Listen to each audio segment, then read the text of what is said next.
very wonderful day. I would first like to thank you all for being here, for braving the rains. You can really clap yourselves for that because it was quite a rain. It's been raining a lot.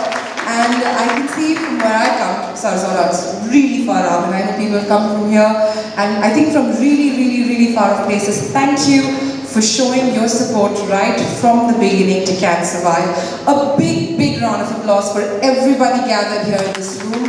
Thank you for being here this wonderful evening. To start off with, as you can see, there is a sapling right in the middle. And the name of the sapling, if I get it right, is SARSAP. It is an anti-cancer sapling, and it's right here. And what better to start off this wonderful evening than requesting our dignitaries to water the sapling to mark the beginning of healing and growth and nurturing.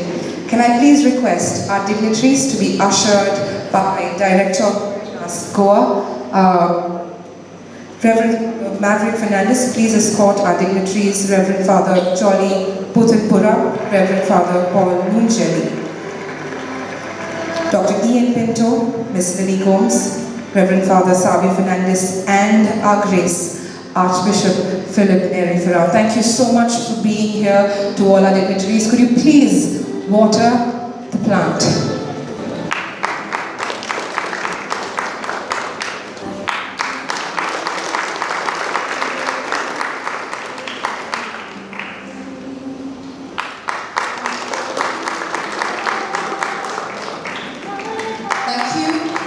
What the middle is going to be and the goals for 2019. I think I myself would love to hear about the plans and everything that is in store for this lovely initiative called CanSurvive. I request Father Maverick to please take the podium and just about tell us about the building blocks of CanSurvive, the plans for 2019.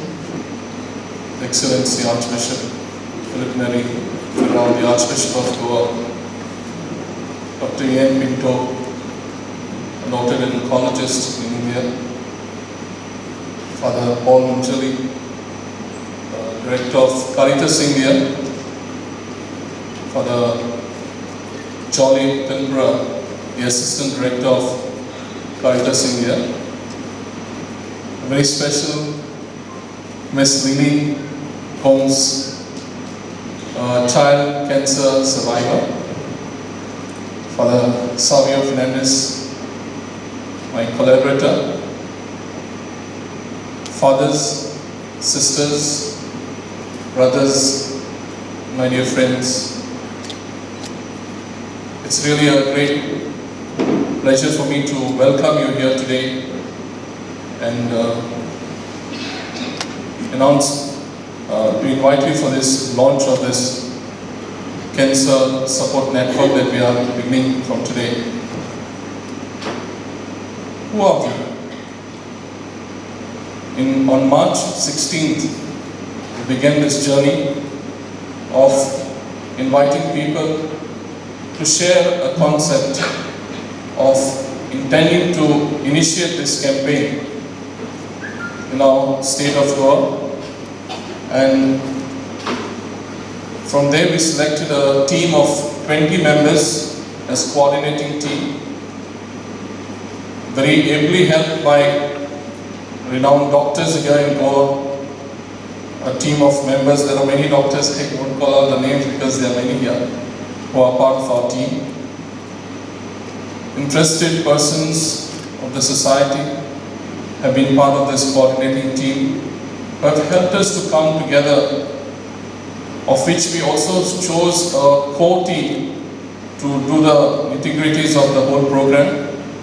And we are here today to launch this Cancer Network Support Network, a campaign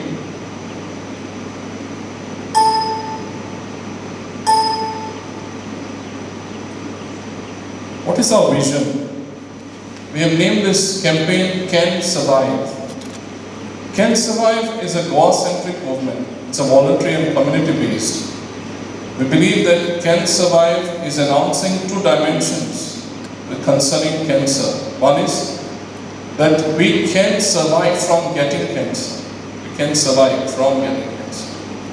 But if someone gets cancer also, we can survive. So there are two dimensions to this campaign that we are working on. There are broad objectives behind this. There are 8 different objectives we have worked on, under which all our activities are being planned. So these are the 8 objectives under which we are going to function in this campaign. Building awareness, getting into advocacy to fight cancer, work towards early detection because that is very crucial as far as the prevention aspect is concerned. The rehabilitation and reintegration of persons who have contracted it so that they can be integrated in the society. To link with other existing health and cancer networks so as to widen the outreach, to offer a holistic approach, emotional support and medical aid, to encourage learning and research in the recent advances of cancer, and to facilitate aid to the poor, terminally ill cancer patients and their families. These are the broad objectives under which we are going to we have planned a year-long program, the different activities, campaigns, awareness campaigns will be going through across schools, colleges, communities, civil society groups, slums, corporates, wherever we are invited. You see this poster there? It says, don't just selfie, self-examine. Because the present day we are busy with only with selfies, so we have got to also examining ourselves. Promotion of workshops on organic farming. This is another crucial activity we will be engaging in. Screening camps across. This is we are working on and intending to go on. Blood donor directory for cancer patients. Counseling sessions by trained counselors. This is why we want to engage, because many times people get fooled by different information, and therefore it is only through medication sometimes they give it different ideas, and sometimes people spend a lot of money unnecessarily getting wrong information. So this counseling sessions by experts, trained counselors in this field of cancer programs. Open house once a month for people who have contracted this disease to come together, build a support group. This is also we are planning to have an online community and a support group so that people can meet each other online and share their experiences of the struggles and the successes that they are going through. Community pharmacy. This is another dimension of work that we are planning to, a community pharmacy. Organic food festival, some bigger events. The earlier activities are more group-wise that we are working on. These are bigger activities that we are planning. Organic food festival. The workshops that we'll be conducting, we want to culminate into a proper festival into this. An event on cancer, so that we are able to not just make life bright, but make them feel that there's more to life than only a disease. Organize some programs especially for children who have contracted this. Make-A-Wish, on the lines of Make-A-Wish Foundation, we are intending to also go ahead with a Santa Chill. This is somewhere closer to Christmas we'll be having it. Some information on travel and accommodation assistance, especially when people have to move out from the state for medical support. Raising of funds for people who have got this disease. This is also very important because this is a good news. And Jesus said to us, go into the whole world and proclaim the good news to the whole creation. That we can survive is good news from getting it, and also we can survive even after getting it. So my dear friends, this is a network. It is a campaigner network, a support network. It cannot move and grow if people don't join this movement. So in the online support group, we are looking at a very big number of volunteers. We want you to volunteer. And this is going to be our helpline, cancer helpline. It's nice to remember. It's 81, 82, 83 and 0405. So you can remember 1, 2, 3, 4, 5 and the 8s and the 0s too. It's easy to remember helpline that we have created. This is going to be the cancer helpline for us of CanSurvive. Your support, your collaboration and your joining of this CanSurvive movement is much awaited and expected.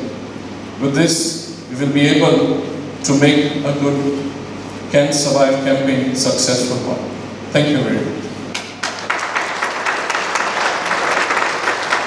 Thank you, Father Maverick. Well, and what? And what's going to happen? But to connect to everybody. I know right now as you're hearing of that neighbor, that family member who you want to give this information to, who you wish you had this information to give to a month back, 2 months back, someone in a church that you want to help with this information. To make sure that we connect everybody together, to get everybody on the same page, we have some really informative website. We've got the jingle, but to do the honors, to present before you the CanSurvive jingle, and of course the website, can I please request Your Grace Archbishop Philip Ledley to come and press play on the jingle.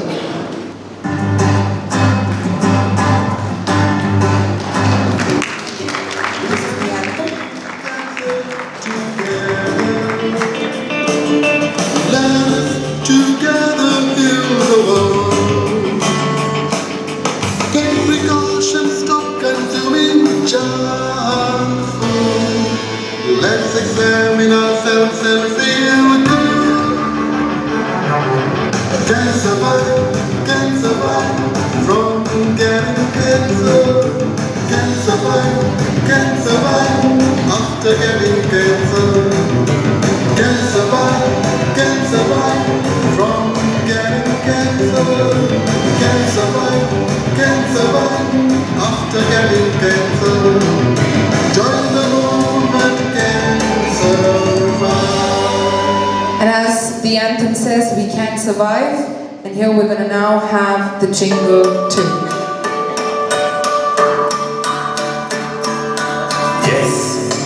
Yes, I can. Yes, you can.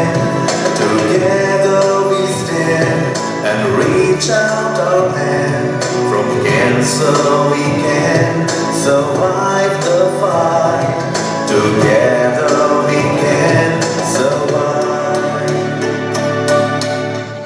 We truly can survive.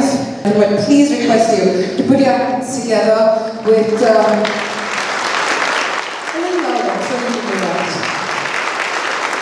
A wonderful initiative. You may go ahead and read lovely marks. Thank you. Can we have Adina please come forward for a picture, please? There we have it. All right, ladies and gentlemen, with that we officially have begun the CanSurvive initiative. Here we go. A lovely little angel with a bright smile, Miss Lily, who's going to tell us her survival with cancer. I was 1.5 years old. The Gen-Z doctors said 2% survival and asked us to rush to Tata Hospital in Mumbai. My parents were frightened, but God helped us during my chemotherapy. I was very active on the bed. Doctor would be surprised to see me. During the breaks of my treatment, they took me to Tagore Retreat Center. It is only through prayers and strong faith that I have been healed and living a normal life. Now I am 10 years old and studying in 5th standard. Thank you. Didn't she make make it sound so easy. Yeah, she made it sound so simple, so sweet, and so easy. Thank you so much, Lily, for sharing with us such a strong story in such beautiful words. We have with us on the days Dr. Ian Pinto. He is a cancer and blood specialist. He treats solid tumors and benign and malignant blood diseases. He has trained and worked in the US for the last 15 years at centers like the Memorial Sloan Kettering Cancer Center, New York University, State University, New York and Columbia. He has published and presented both nationally and internationally. And currently he is a consultant medical oncologist and hematologist in Mumbai at Jaslok Hospital, Breach Candy Hospital, Saifi Hospital, Wockhardt and St. Elizabeth Hospital. Can we please put our hands together and hear Dr. Ian Pinto? Thank you for your eminence and all the dignitaries on the stage for having me here, and especially Father Maverick for coordinating this. The whole reason we are here is, because cancer, everybody in this room, and I say everybody in this room, either knows somebody with cancer, has a relative with cancer, a neighbor, a friend, someone in the area, someone or the other they know has cancer. And that's how ubiquitous, that's how common cancer has become now. We never knew about it, and now we're hearing more about it. So part of this is how to prevent it, and that's the goal of my talk today, is just prevention of cancer. So the first thing, whenever you're fearful of anything like cancer, you want to know what it is, right? In order to fight something, in order to prevent something, we conquer our fears by knowing about it. So cancer is a change in any cell, and because it undergoes change, it starts producing much faster than the surrounding normal tissue, okay? And so you get, a lump or a bump because it's producing much faster. So one of the earliest presenting signs is normally a lump or a bump, so that's what is cancer. Now, this is the world map. I'm sorry for all the dignitaries on the stage, you're getting a side view of the presentation, but this is the world map, and this is the higher incidence.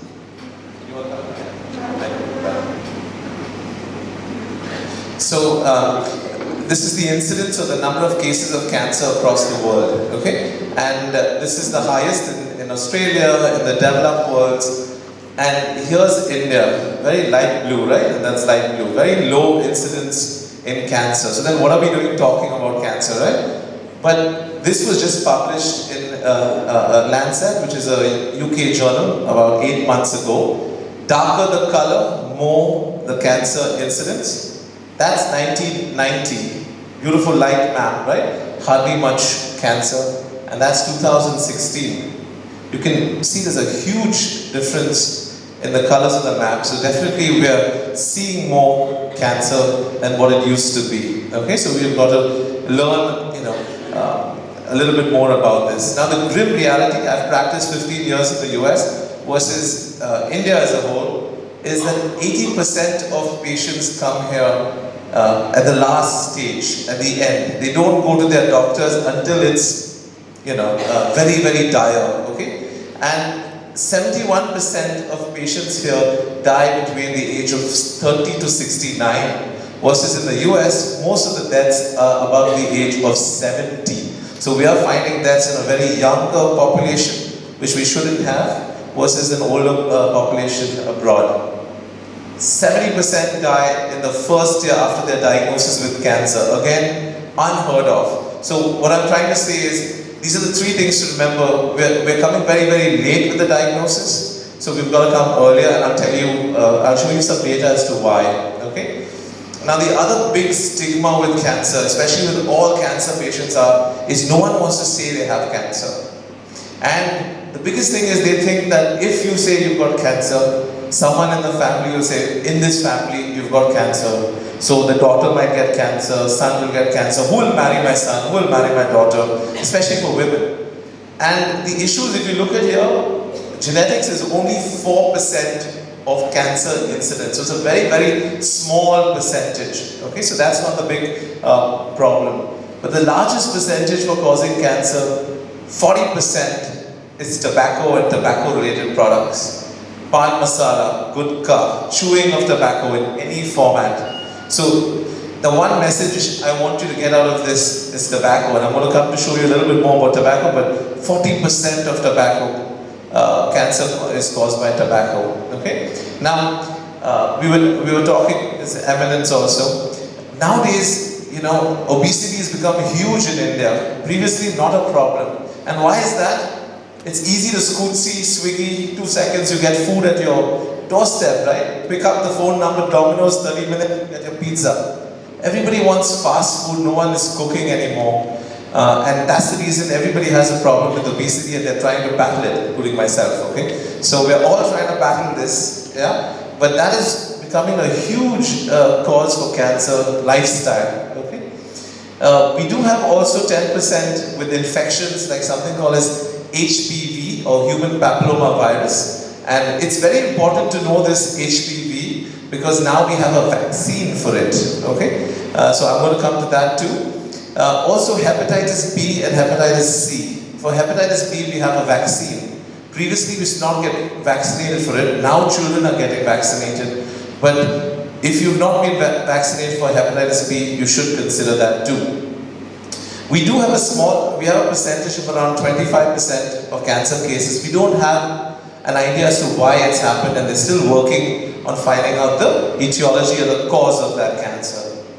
So there's still some work to do. A large part of my talk is on breast cancer, and the reason is, as you can see, it's skyrocketing. It's become now the most common cause of cancer in Indian cities, and the most common cause of cancer deaths in Indian women. It used to be cervical cancer before, for cancer, and now breast cancer is coming. And the trend that we're seeing here is it's coming 10 years earlier than what it comes in the Western world. So we're seeing younger and younger patients present to us with breast cancer. So we must know what this is and how we can prevent it, okay? So when I talk about cancer, everybody wants to know what stage you're in, okay? So what is a stage? Cancer comes from one organ and may go to the other organs. If it's diagnosed early, it's in the organ in which it came. So if it's breast cancer, it started in the breast. If it goes to other places and goes to the bones of the liver, it becomes an advanced stage 4. Okay, so stage 1 is early, stage 4 is the last stage in cancer. Now these are the top 4 centers in India, and most of breast cancer is the stage 2 or stage 3, so more advanced stage of cancer. And that's the CCR data from the US. Most of the cancer is diagnosed in stage 1, okay, so early stages. So we're clearly very different from the Western world. So now a lot of people will say, so what? Your cancer is getting diagnosed later. But this is the so what. You can see if you're localized, your 5-year survival of an early cancer is almost 100%. And that drops down to almost 25%, 26% if you have an advanced cancer. So there's a huge differential in finding a cancer early versus finding a cancer late. And that's why we have to try to find cancer very early. How do we do that? We look at screening, okay? So screening is a method in trying to find cancers early, even before the person knows they have cancer, and very early stage so we can treat it really well, okay? So we can improve survival. Only method for breast cancer currently, there's still some methods in trial, but the only method currently is a simple mammogram, okay, which is a simple x-ray of the breast. It decreases the odds of dying by almost 20%, from breast cancer. And the biggest thing I've heard about people, they're always worried, it's an x-ray. It's got radiation, but it's very, very minimal radiation for a mammogram, okay? So the next question is, who gets a mammogram? And what are the types of mammogram? Previously, we used to have simple mammograms using x-rays. Now we have digital mammograms, and nowadays we have 3D mammograms that can reconstruct the breast tissue and get a better x-ray, of the breast. So who should get a mammogram? And there's a lot of guidelines there behind that, but the main guideline to focus is anyone above 40 to 45 years of age should be getting a mammogram every 2 years till the age of 74. Now there's a lot of variability. In the US, for example, they say every 2 to 3 years, but in the US, at age 40, every woman gets a mammogram yearly. and that's because the insurance pays for it. So they still get a mammogram yearly, but the guidelines state anyone at 40 to 45 every 2 years all the way up to 74 years of age. Very simple test. You don't have to get admitted for it. You just go get a simple mammogram and you're out. Now, every woman has around a 10 to 15% chance of breast cancer risk, okay? And some women have a higher chance who have something called as a BRCA mutation, BRCA1, BRCA2. Now most people will say, stop throwing these complicated terms at me. So I'll give you a simple example. Everybody's heard of Angelina Jolie, right? Everybody knows that Angelina Jolie had a breast removed, right? And she had this mutation, BRCA mutation. What is that and who should have it? Women who get breast cancer early, less than 40 years of age, or if they have a specific type called triple negative breast cancer, or if you have a grandmother, mother, daughter, first degree relatives having breast cancer, or even all ovarian cancers, we must look for this BRCA mutation. Now, does it affect only women? No, actually, if a woman has a BRCA mutation, it can affect the son and the daughter. Even men get breast cancer, and they're more likely linked to BRCA mutations. You can also get prostate and lung that's linked to a BRCA mutation. So it's very important to get a good counselor also, and I see that in the program, to see who in the family has cancer of that patient, especially if it's coming early. Another thing I saw on your folder is breastfeeding. Breastfeeding is actually protective against breast cancer. It's one of the protective factors against breast cancer. We must encourage it. There's a lot of false stuff going on WhatsApp. There's a lot of WhatsApp messages. So breastfeeding is actually protective for breast cancer. And one more thing to keep away for women, I think, is alcohol. Okay, I'm going to give you some more stuff about alcohol, but alcohol also is shown to increase breast cancer risk in women. Cervical cancer used to be the #1 cause of cancer in the US and the #1 cause of cancer in India. Currently, it's the #7 cause of cancer in the US, and we are around 3, I think, cervical cancer in India. And the only reason we're going down is the only cancer that's actually declining in India, and that's because of the Pap smear. It's a very simple smear that women should take through their gynecologist, and sometimes even primary care physicians can be trained to get a Pap smear, just to look for any cervical cancer cells. Who should get it? Anyone above the age of 21, all the way up to 65 years of age, and it should be done every 3 years. Simple Pap smear, okay? That's a simple screening for cervical cancer.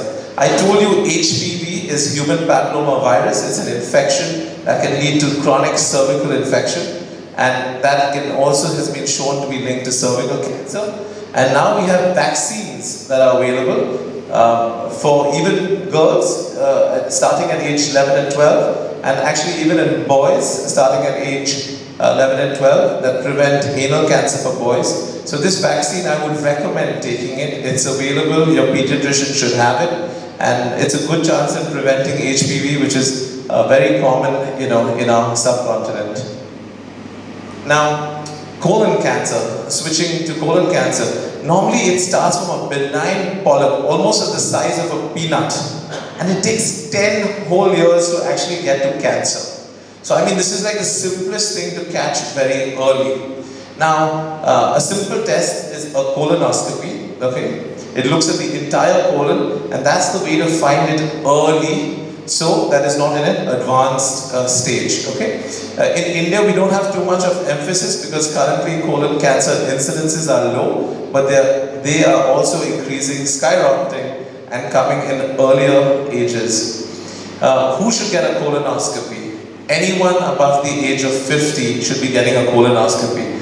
How many in this room above 50 have actually had a colonoscopy? Has anybody had a colonoscopy?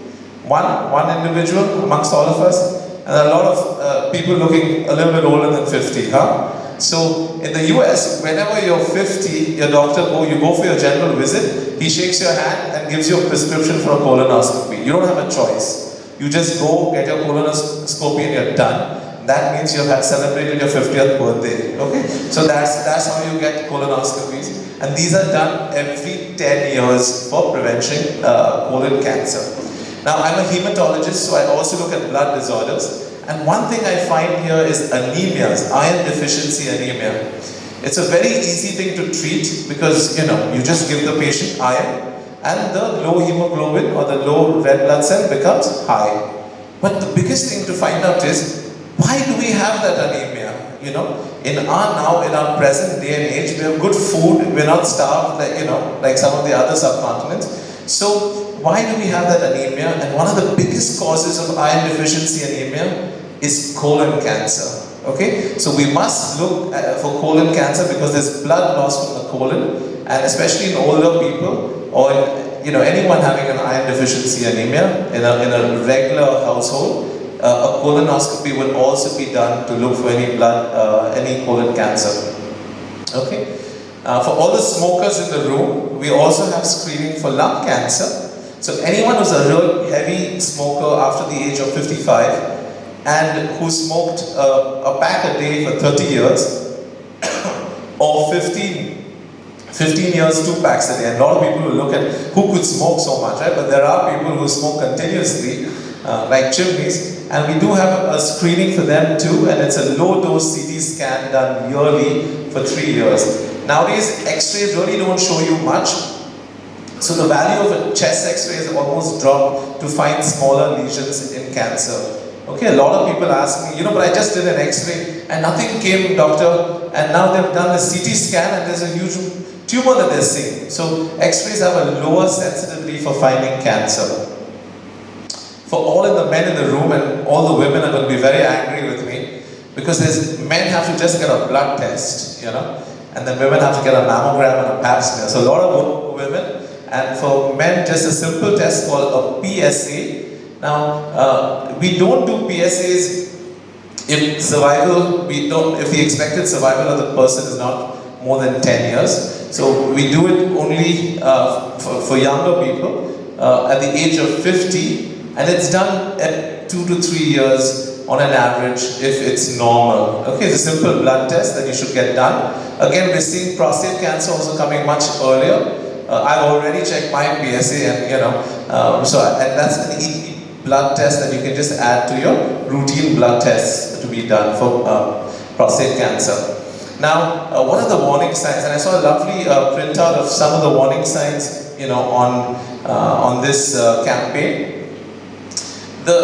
Because whenever I see patients, they ask me, Doc, how are we supposed to know this? And especially the family sitting around is the biggest component. They say, what can we do to know that we have cancer? Blood in any place that shouldn't be there is abnormal. You're coughing up blood, you're urinating blood, blood in the stools, that should not be there. Or if you're postmenopausal, for the older women in the room, and you suddenly start again having bleeding, it's abnormal and you must go and get it checked out. Bleeding and bruising, abnormal. You need to get it checked out. So that's the number one sign I would say if I had to pick up. Number 2 is a lump or a bump. Okay, any lump anywhere in your body that's something new and that's increasing, you need to go and show it to your doctor. I just had another teacher from Kuwait who was teaching for one of the parishes and the churches in Kuwait, and she had a breast lump, and educated lady, but now almost 8 months didn't show anybody, and she said, I'm going to Bombay. Then I'll get it checked up, with a routine check, and now it's an advanced cancer. So any lump, if you have a breast lump, you need to go and check it out immediately, okay? Because like I showed you, early is much better than late. Now, everybody's trying to lose weight, I'm thinking, especially me, okay? So if you're losing weight and you're not trying to lose weight, okay? So if you're fit and you're losing weight and your appetite's gone down and there's a lot of weight loss, that's something to be worried about, and that's something that you need to figure out why it's happening to you. Or if you're trying to swallow food and it's not easily swallowing, or you have little food and you're already feeling full, early satiety, these are some warning signs of cancer too. Or if you were to walk, from point A to point B and you are not short of breath, and now you're severely short of breath doing the same task. That's also something to be worried about, okay? Moles, any moles that change in size, color, shape, that's something to also be worried about, okay, for skin cancer. So those are some of the simple signs that I could think of, that these are like warning signs and symptoms of cancer that you can have, okay? And lack of appetite especially is another big sign and symptom. Also a persistent headache, which is also listed nicely on the preventative signs. And now people will say, after I go to class for so much amount of time and I'm really tired, I get a headache. That's okay, sometimes that's fine. But if you wake up first thing in the morning and you're getting a headache, that's another warning sign that something's going on, and it's persistent, okay? What are the lifestyle recommendations? Okay, so the number one lifestyle recommendation is no tobacco at all in any form. It's just bad for you, and that's the easiest thing to prevent cancer is no tobacco. Be physically active. I'm trying, okay, and now it's very easy to try because you can calculate your steps. If you have a phone, you take an app, or you have the watches nowadays. The Garmin. It's very good. I just got the Apple Watch. My wife used to have it 2 years ago. I said, never get it. But it's amazing. It actually challenges you and tells you, now Ian, you've done so much, you have to just work out 10 more minutes and walk and you'll meet your goal. So maybe getting these, apps on your devices, you already have them in your pocket, and it tells you, you need around 10,000 steps a day, 30 minutes of exercise to be healthy on a routine basis. And that, gives you a boost. Eating a diet rich in fruit, vegetables, whole grains, less saturated fat. Everything here nowadays is deep fried, and pizza is full of, saturated fats, especially trans fats. New York banned trans fats across the city and across the state, and that's something we need from a governmental, view to ban trans fats because they're really, really bad for us. Alcohol. So everybody thinks that after 40, a drink a day keeps the doctor away, right? So everybody says it's really good for my heart, so I'm drinking now, huh? But there's a recent study published, that even a drink a day, can increase your risk for cancer. I know I'm giving you bad news here, but I would limit that drink a day just to Saturday, Sunday maybe, but not every day. And especially for women, I think a drink a day affects for breast cancer too, so be very, very careful against it. Protect against sexually transmitted infections. No one talks about avoiding excess sun, and I was so happy because I saw it on your pamphlet too. Skin cancer is very low in India, but it's on the rise. And it's very simple to prevent it. Just sunscreen or wearing a hat and protective clothes to prevent exposure from the sun. Okay, so it's very, very simple. This is a cigarette, and it's got rocket fuel, toilet cleaner, everything, and you're putting toilet cleaner to your lip. So anyone who smokes, think about it. Toilet cleaner, rocket fuel, starter, lighter fuel, all you're putting it to your lips. And this is the human body, and if I had a dart and I threw it on any part of the human body, something or the other is affected, by tobacco. Cancer, heart disease, cancer of almost everything. Heart disease, gastric ulcers, lung disease. So why smoke? I think the one key message from this talk, if you smoke, if any of your family members smoke and they're smoking in the room, make it hard for them. Make them leave the room. Keep them out of the house. And if you go to a restaurant, it's actually illegal to smoke here in Goa, but no one enforces it. And you have someone smoking on the table next to you, I would make it a point to get them, out. That's how it actually decreased in the US, because there's a lot of stigma associated with smoking. It's actually, in India, smoking is rising, not just in men, but especially in women. Actually, even in the US, it's increasing in women. So women and men both need to be very wary about tobacco. So stop smoking. So in summary, quit smoking. Cut down on the alcohol. I know all downers for everybody out here, but cut down on the alcohol, exercise and healthy diet, appropriate screening, again for women, a mammogram starting at age 40 every 2 to 3 years, okay? A pap smear at age 21 every 3 years. colonoscopy for men and women at age 50 every 10 years, and a simple PSA test, for men at age 50. Preventative health checkups are very good. A lot of hospitals do these yearly checkups. I'm for them. But the one thing I'm not for is a lot of people get these tests, 14, 15 pages of tests, and no one's looking at the reports.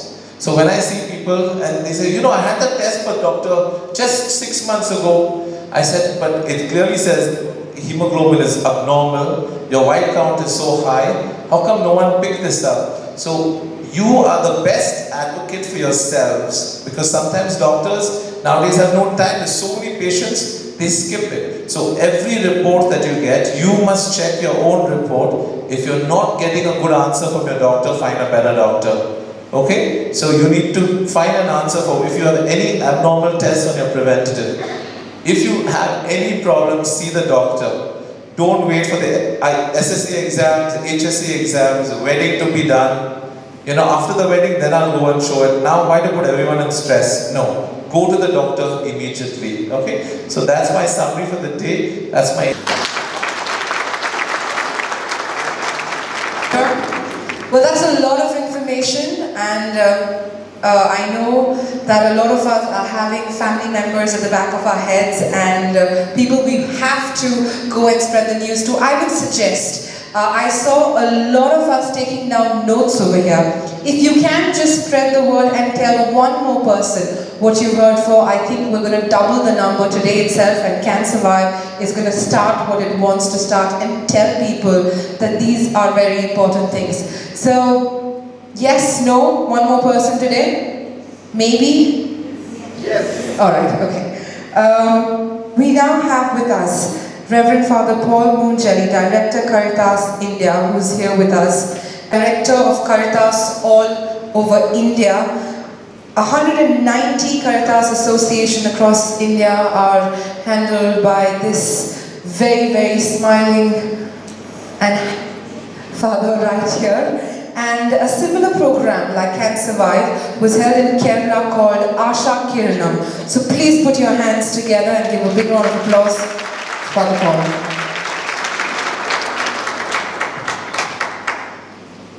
Thank you. Good afternoon, Grace, Archbishop Philip Mary, Dr. Ian, Lily, Father Maverick, Father Jolly, Father Savio, my dear brothers, sisters, and friends. I don't think you are tired, no? After that very good informative session. Are you tired? No. You feel like just standing up and relaxing for a moment? Our Prime Minister is a man of yoga, no? But I will not recommending a yoga session, but if you feel like, otherwise, I think you are all seem to be very energetic. My dear friends, you must be wondering who I am and why I am here today, this afternoon in Goa. The one who introduced me already told you that I'm heading Caritas India. Caritas India is the social arm of Catholic Church in the country. We have 174 Catholic dioceses in this country, and Caritas India work with all these dioceses and social societies like Caritas Goa. And also we have another 50 NGO partners partnering with us, so we reach across the country through almost 200 plus social work institutions and many other like-minded organizations with religious congregations in the country in really translating the love of Jesus. I don't know, Fatma, how much time I can take. 5 minutes? 5 minutes, I don't know how I will be able to do justice, but still I'll try. I'm a priest, all of us Catholics, most of us rather, assembled here, I don't know. This morning we went to the church for the Holy Mass, and we heard the Gospel, Luke 9:58. Jesus telling us, the foxes have dens, and the Birds have the nests, but the Son of Man has no place to lay his head.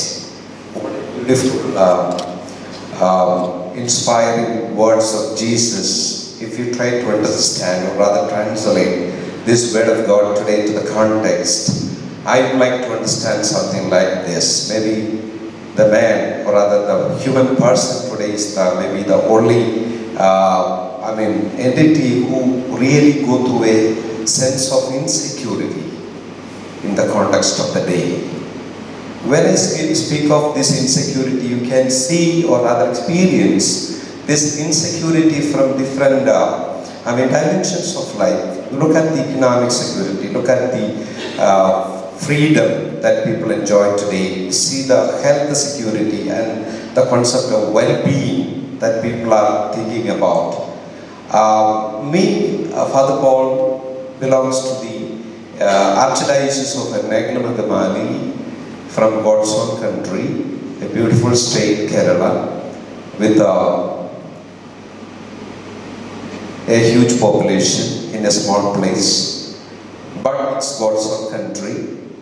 But then, if you really look at from the dimensions of insecurities of life, I think our people go through a lot of such insecurity situations today. For various reasons. Not because we have the depth of resources, but then for many other reasons. I was heading a hospital facility which most of you must be knowing, I suppose, in Cochin. It was called Lisi Hospital. So I was the director of that hospital for 3+ years. When I was in the hospital, I had many occasions to see to the or rather experience the agonies and the situations of people who were coming to the hospital, a hospital which serves mostly the ordinary common people who are not able to afford to their life, to the cost of treatment and things like that. But at the same time, we were trying to do our best, but then many such occasions we didn't have a kind of department for oncology at that point of time, for the simple reason that we didn't have the kind of premises or other infrastructure was very limited. But then that point of time I couldn't do much. But then when I had the opportunity to come and serve the Caritas, National Caritas in Delhi, I was thinking for myself something could be done for the community at large to address this basic issue. And it's from there I started a campaign called Asha Kiranam for prevention and support of the cancer patients. 100 new patients every day added on to the cancer registry in God's own country. Every day, 100 new patients. So you can imagine what would be the size of the population every year. I'm not very sure what is the kind of cancer data or rather cancer mapping of this particular small state of Goa, which has just got 15 lakh population. But there are a lot of other incremental advantages when we look at that small population in the state of Goa. When I started doing this, in last 4 years of time, this campaign has just got really ingrained in the very, very soul of the society, I would say. We have 32 Catholic dioceses in Kerala, and today in all the 32 Catholic dioceses, this campaign has really taken such a lot of roots. And the beauty of this campaign is that it has become a kind of movement. Every other person is really coming to know about what is cancer, the causalities and the casualties of this menace, and at the same time pitching in and contributing in their own little way, thinking about others. Maybe that is where the real translating of the love of commandment of Jesus is taking deep roots in the society. See, we have been, unless this problem is becoming my problem, we are not bothered about anybody else, right? If I have a problem, if my family has a problem, then it is a problem, something which is related to me. Otherwise, I am not bothered. And there is such a lot of insensitivity that is developing around in our culture today. So what we were trying to do is to really take a little bit of a deviation from the sense of insensitivity and to build up a kind of sense of, thinking about others and reaching out to others. See, we are not very rich people.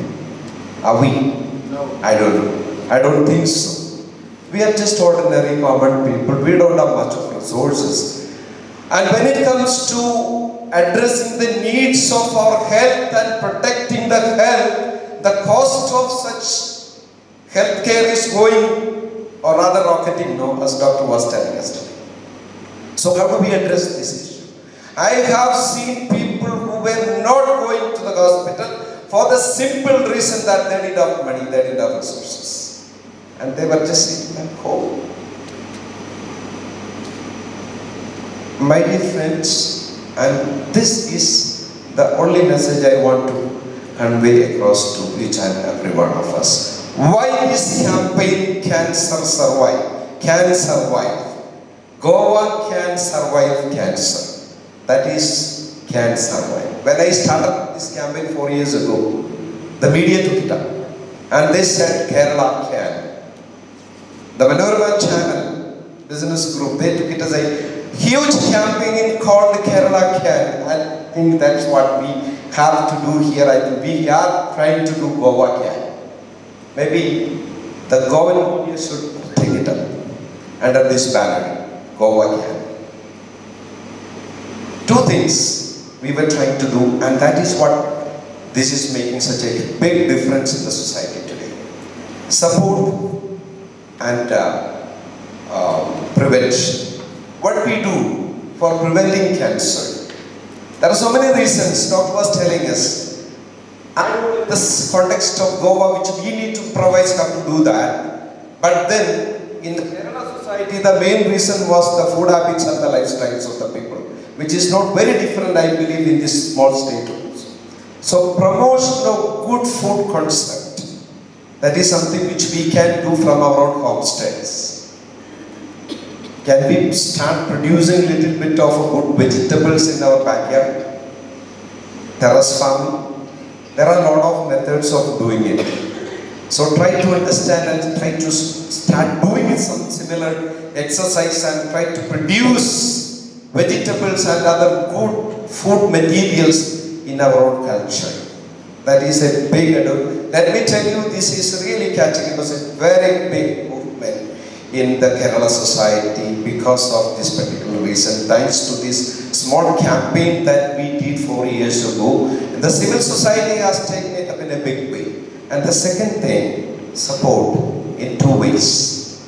Support, we know there are so many people who are not able to afford the health care. The medicine of cancer patients that they have is very expensive. For the simple reason that they are not able to afford, they don't go to hospital, they don't buy medicine, they sit back home and soon getting into the last stages of life wherein we need a lot of palliative support. So palliative care, palliative support is something that we need to really look into. And that's how we do that. And that is where we think in terms of building a movement of volunteers. I don't think this is going to be expensive. At least 1 hour a day, if we can spare for those people who are suffering from cancer and who need a support, emotional, psychological, social support. Can we do that? 1 hour sparing from our life a day, if not 1 hour, half an hour, reaching out to a person in our homestead, in our neighborhood, and sharing our emotions, sharing our resources, emotional resources, maybe a little bit of financial resources. I have hundreds of stories where poor people have started sharing the resources for the ordinary people who are suffering from cancer, and that is how the whole momentum of mobilizing financial resources started up, and in 1 year time, the people they mobilized almost 10 crore for the poor people to support their treatment and other needs. There are so many such stories. I would like to see that maybe this work initiative, CanSurvive, under the leadership of Archbishop Philip Neri. Always when I think about him, he is a person who is a role model for each and every one of us working in the national bodies of a Catholic Church. A very dynamic Archbishop, a person who is so down to earth, a person who is so Catholic, I would say. Always would like to, motivate us from our Catholic faith orientations. You must have been the benefits, majorly the kind of, people who are taken advantage of his spiritual resources, I would say. His homilies are so exciting, so motivating.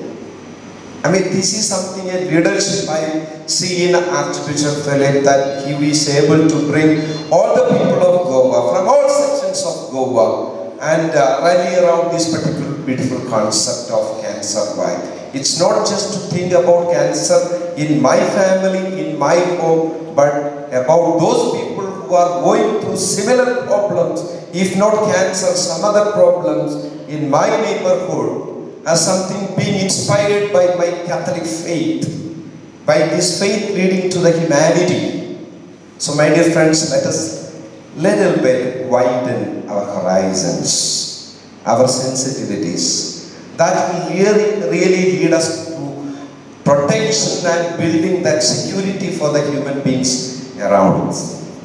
This is something which I am looking forward to from this beautiful campaign of CanSurvive. I am so sorry that I have taken little additional time, because I thought come all the way from Delhi for 5 minutes. That is not cost effective, So that is why precisely the reason I took little bit that freedom of taking little more time. I don't think that Bishop Philip Neri will have any problem in doing that, because I always take that freedom from him. He knows me very personally.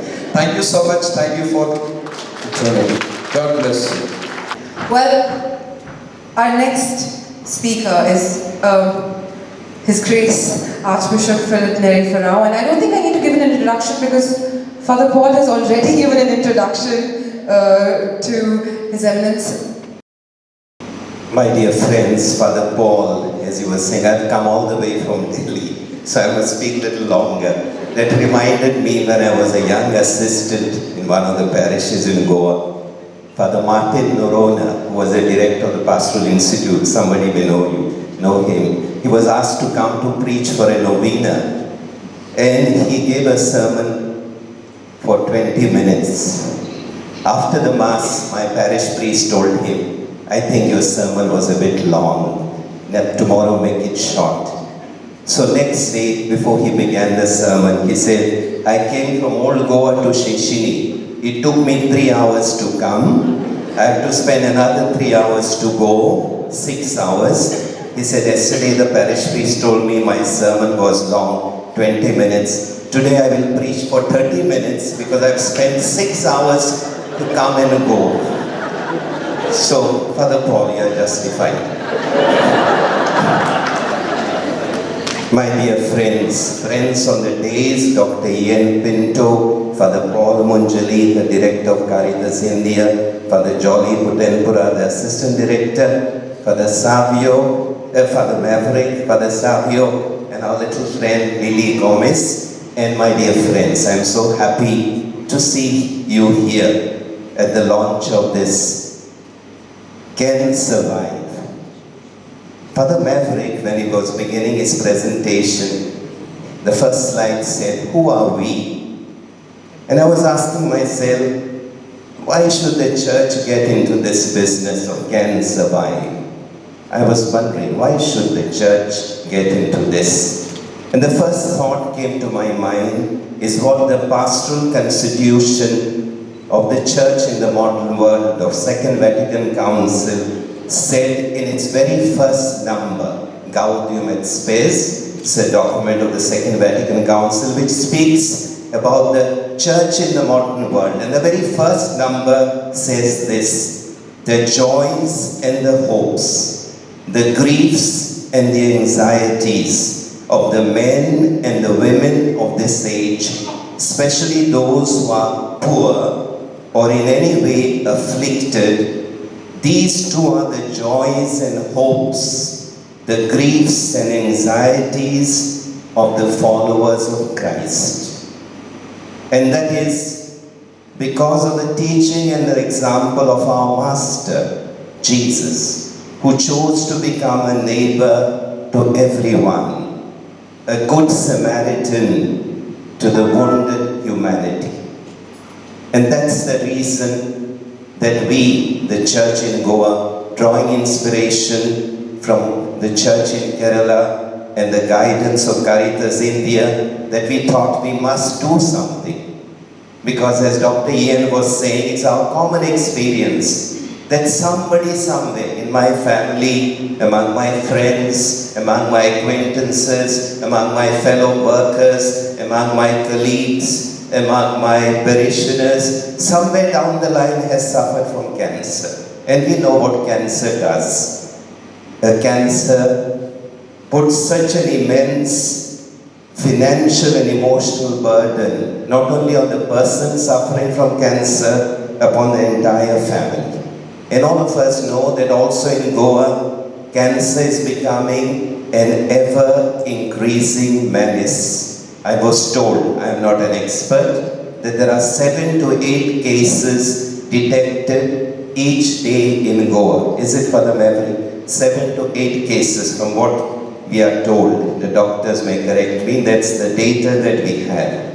And it was due to this widespread suffering that is being caused by cancer, not only to the cancer patients, but to the entire family, that under the guidance of Caritas India and drawing inspiration from such a campaign in Kerala, that the church in Goa has envisioned this campaign, which is being launched today officially under the aegis of Caritas Goa, to help in any way that we can in the prevention of cancer.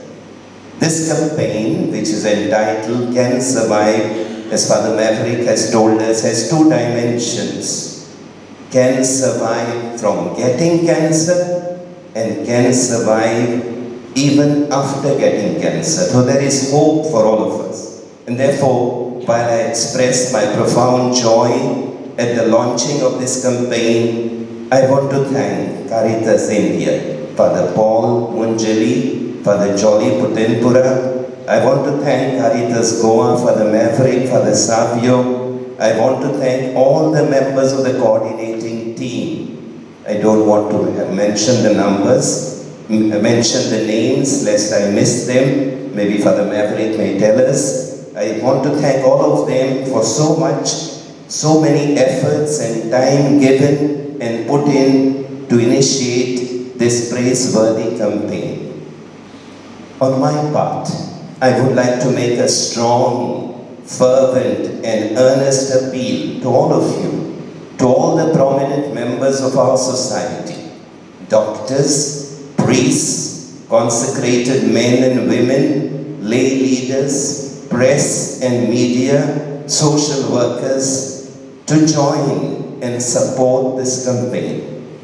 We have seen in Father Maverick's short presentation that quite some initiatives envisioned by the coordinating team are very pioneering. Please help to realize them.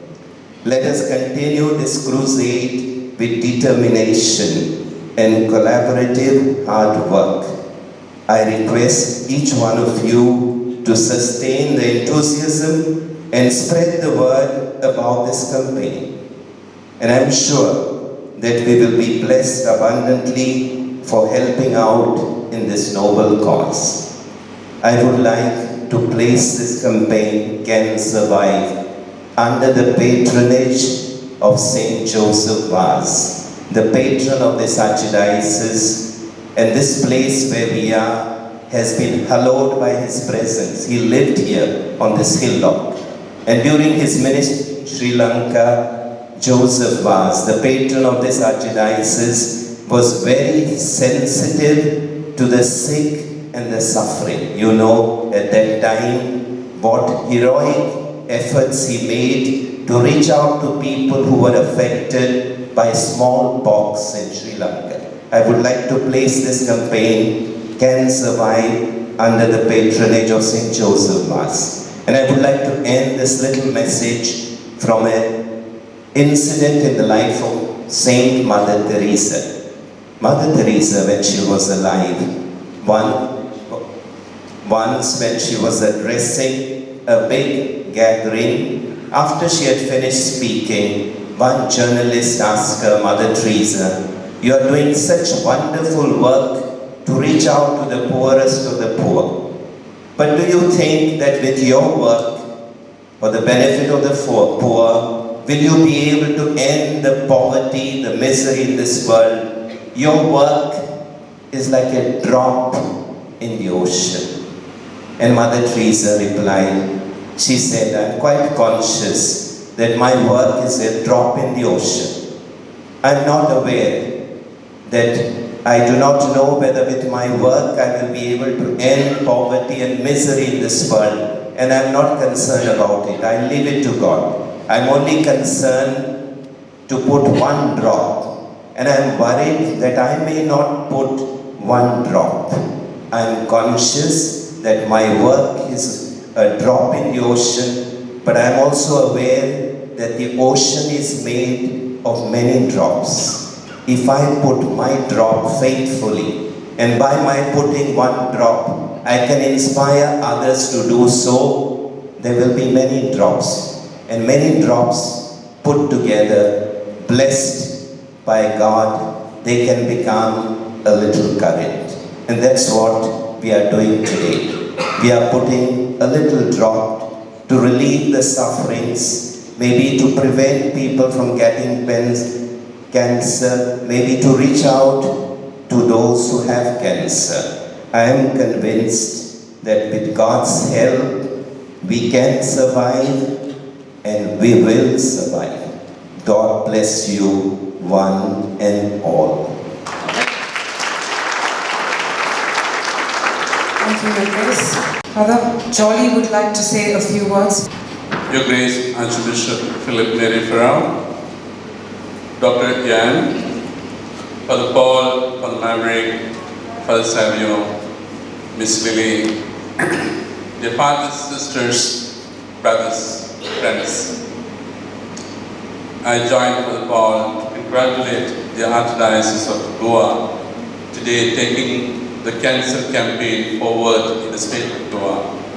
This is the second state, as Father Paul already has said, where we are Caritas India is pioneering the cause of cancer prevention in the country. There are many other states where we would still want to take this campaign forward. This campaign that we have started or we are inaugurating today needs to be taken up as a movement in the state of Goa, bringing people of different faiths together, different social denominations together, bringing everyone under this umbrella of care and support and love to our fellow beings. One of the Catholic social teaching principles is solidarity. Solidarity is something that calls for the day when we come across diseases like cancer to defeat, to be in solidarity with one another as brothers and sisters and build up a better humanity. This is what we can do. We can do as a team, as families, as parishioners, as school children, as youth, and as men and women who are concerned about our fellow beings. The Goa Archdiocese has a beautiful system and a huge presence of a number of parishes in this state and a big network of various Catholic associations. We really look forward to see a very effective campaign model emerging in this state so that we can take it also, take it forward and replicate it into other states. Maybe other dioceses in the country will be also inspired to see the impact this campaign that will create in this state. We also will stand by the Caritas Goa, and we will support in this journey forward. It's a journey that is collective. It's a collective journey where people of all walks of life, all concerned citizens, the church members and others join together. And we from Caritas India, the national body, we stand in our solidarity with the people of Goa, and we are here to extend our full support and collaboration with this new endeavor that the Archdiocese has taken up. I wish all the best for this campaign and look forward to a fruitful taking forward and unfolding of this campaign into a big social movement in this state. Thank you, one and all. With all the information right at our disposal, from the website to the jingle to the name to what is the plan behind and what is the action forward, we now need a team that's going to take CanSurvive forward and through the year with all the goals, targets and programs. And I have the names with our coordinating team for CanSurvive. We would request you to please come forward, and I request your grace to please hand them these kits as a token of beginning this initiative. There's a big team that's far and widespread in Goa who's going to make this initiative very much possible. Can we please request Father Savio de Souza to please come forward? Father Savio de Souza, could we please have you on stage? Well, ladies and gentlemen, this is the beginning of the CanSurvive initiative. This is the team that is going to be moving forward, and these are your CanSurvive centennials.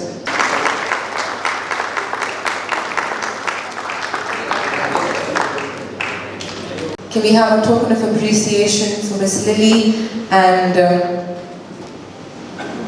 Dr. Ian for sharing their story with us, for sharing so much of information, and for doing it with such a big heart and such a warm smile.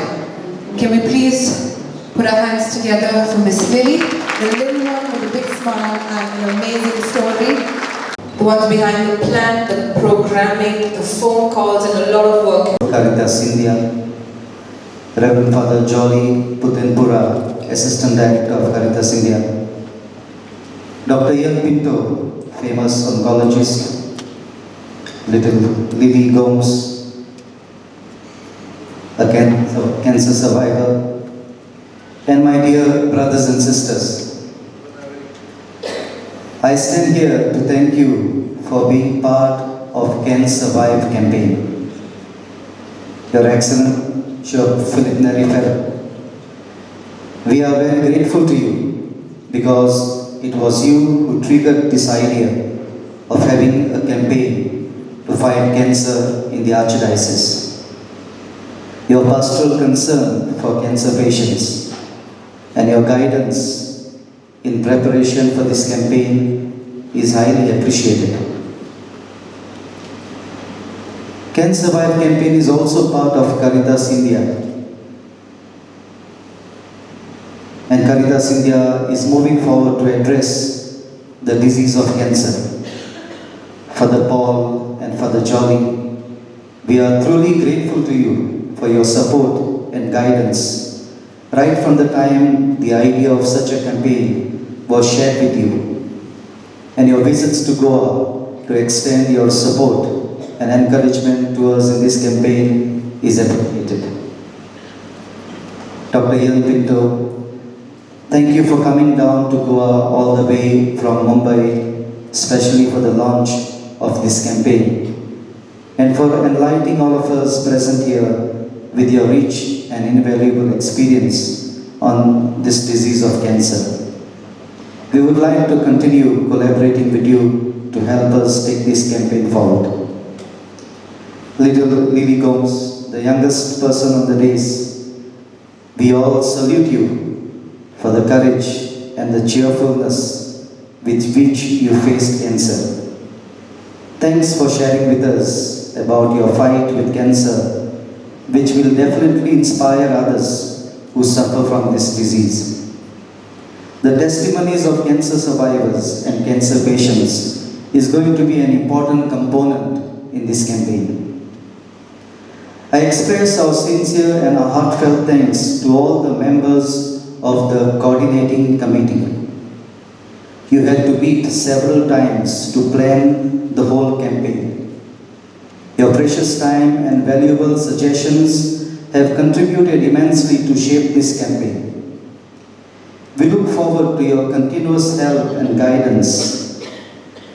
We also acknowledge the hard work of the core committee comprising of Father Maverick, Dr. Weisman, Mr. Aston, Sister Anne, shouldering the responsibility of materializing the decisions of the core committee. A word of appreciation and profound gratitude to our staff members, both of Caritas and Council for Social Justice and Peace, for the time and energy they put for arranging the logistics and other secretarial works.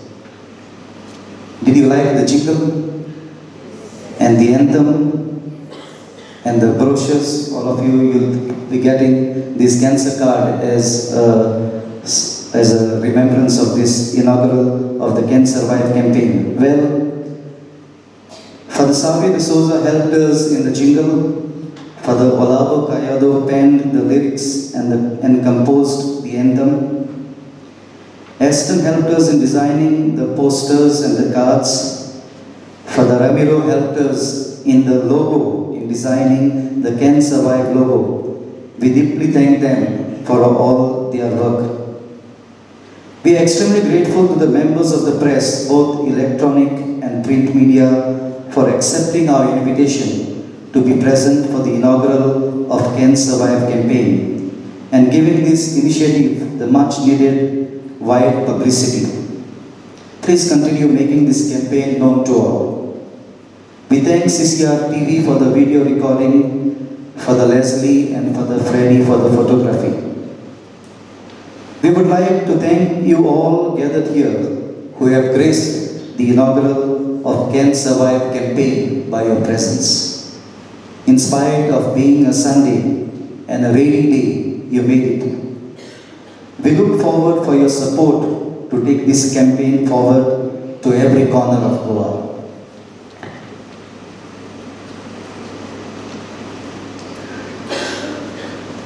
I am also extremely delighted with the hosting of today's inaugural, and thank you, Jessica, for beautifully and meaningfully hosting this program. I thank the director of St. Joseph Vaz Spiritual Renewal Center, Father Henry Falcão, and his team of sisters and lay people for helping us in arranging the beautiful venue with its breathtaking ambience for the inaugural ceremony of CanSurvive campaign. For all the volunteers who helped us with the nitty-gritty of this program, logistic support, parking, registration, etc., a very big thank you for lending us your helping hand. Sincere thanks for the caterers of today's function, Chef Peter, for providing us with delicious snacks and tea to satisfy our taste buds. My dear friends, today we mark the inaugural of the CanSurvive campaign. I appeal to all of you to be ambassadors of this campaign. We humbly look forward for your collaboration in this initiative for a noble cause. Once again, a big thank you to one and all.